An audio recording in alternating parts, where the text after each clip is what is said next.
Yeah, it's never really works out well when you try to escape from prison. I guess some people do get out and stay away, but I can't imagine that being an enjoyable life. But I guess when you compare it to being locked away, maybe it is.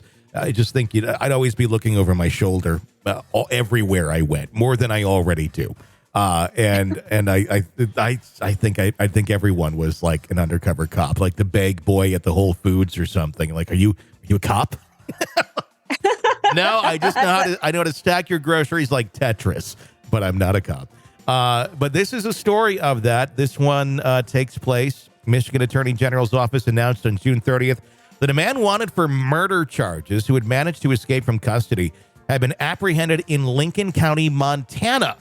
The suspect, identified as 42-year-old Chadwick Shane Mobley, was being transported back to Michigan, facing charges linked to a decade-old murder case. The case was reignited in 2022 after new DNA evidence allegedly linked Mobley to a fatal shooting of Andrea Eilber in 2011. The murder of Andrea, who was found dead with a gunshot wound to the head at a relative's residence in Lapeer, Michigan, has been a long-standing case on the books.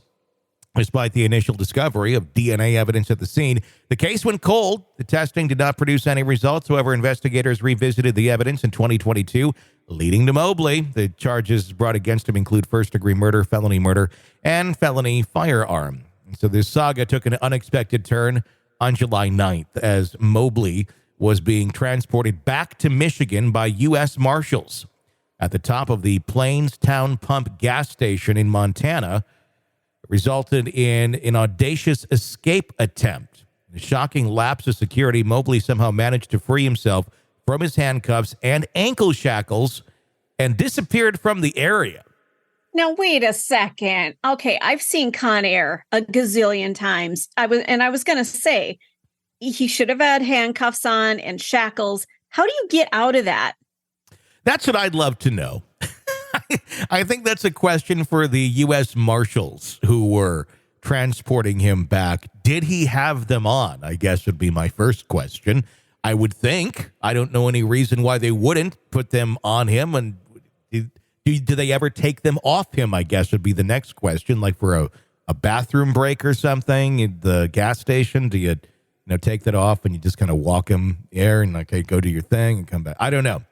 The escape prompted an immediate alert from the Sanders County Sheriff's Office, warning local residents to secure their homes and vehicles to keep a vigilant eye out for Mobley. The alert marked the beginning of a near 32-hour manhunt.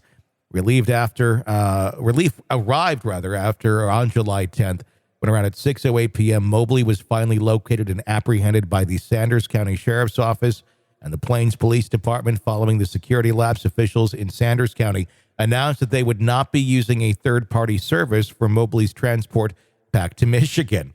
Good idea. Oh. Interesting. However, the capture of Mobley is only one facet of the ongoing drama. Officials are also engaging in an extensive search for Michael Burham, another inmate who made a daring escape from the Warren County Prison in Pennsylvania. Burham, who was in custody on charges of arson and burglary, is also a person of interest in a separate homicide case. Further escalating the seriousness of his escape, Burham is accused of carjacking and kidnapping a couple in a desperate bid to evade capture. According to the Erie Times News, Burham managed to escape by scaling the prison roof using a pull-up machine and into the prison yard, and then employing sheets tied together to descend the prison walls. Pennsylvania State Police Lieutenant Colonel George Bivens added to the chilling narrative, describing Burham as a self-taught survivalist with military training and very dangerous. As the search for Burham continues, officials believe that he may be receiving outside assistance. Authorities have reportedly discovered small stockpiles or campsites in the surrounding wooded areas containing supplies which would assist him with a prolonged stay in the wilderness.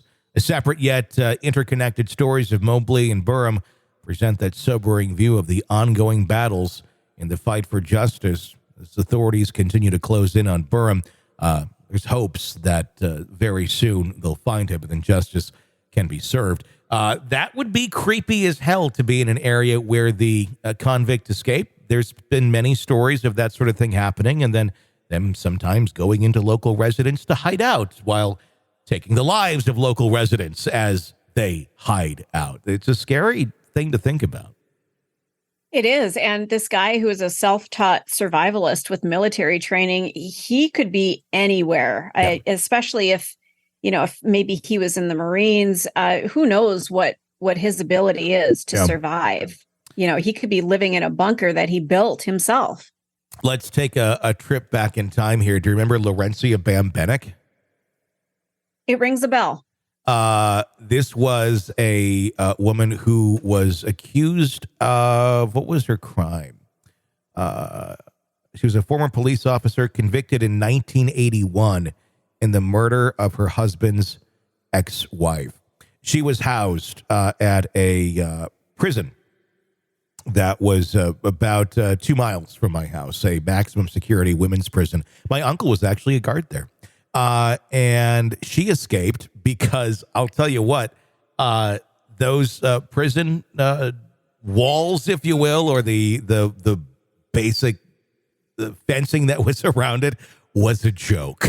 It was like really a joke. It was like there are safe places where you store your goods, storage lockers that had more security around them than this prison did. There were giant gaps in the bottom of the fence into the ditch below because of years of runoff and erosion. So you could easily get out that way. There's plenty of places where the barbed wire was broken on the fence. This prison that's comforting. It was like 100 years old too. I mean, it was, it looked, it's a very kind of creepy old looking building. It was 100% a women's prison, but Bambenek escaped out not too far from where my parents lived, and they didn't know where she was at for a while. They did find her, and eventually she was acquitted of the crime. Yeah, but she ended up dying at age 52 in 2010. But she got a handful of years out there of freedom that she deserved because she did not commit that crime. But she was committed to getting out. There's like a made-for-TV movie about it back in the day. I remember watching and going. Was this the chick who was like Miss something? She was like I don't know if it was Miss America or some. I don't think so. Wasn't she a model or something? Playboy Bunny. Ah, okay. Well, there you go. Turned cop accused of murder.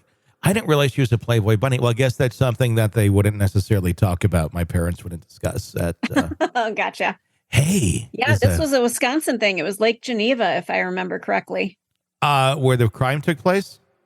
I think where she was from is what I'm remembering. Yeah, because she was housed in Cheetah Correctional Institution, which is right by where I grew up.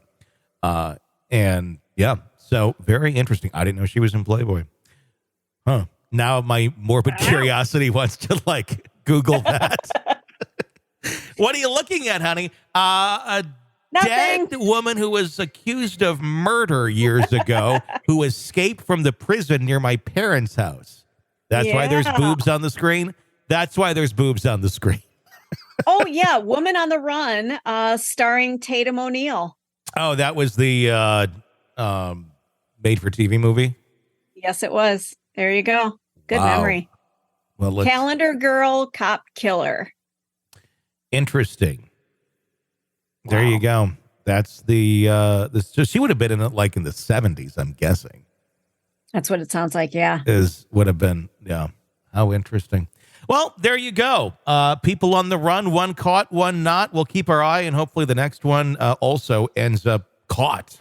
You're locked into the Hidden Killers podcast. Want more? Start binging on all of our true crime podcasts right now through Apple Podcasts and get an ad-free experience when you sign up to be a True Crime Today Premium Plus member exclusively on Apple Podcasts. More of the Hidden Killers podcast dropping soon. Press subscribe now.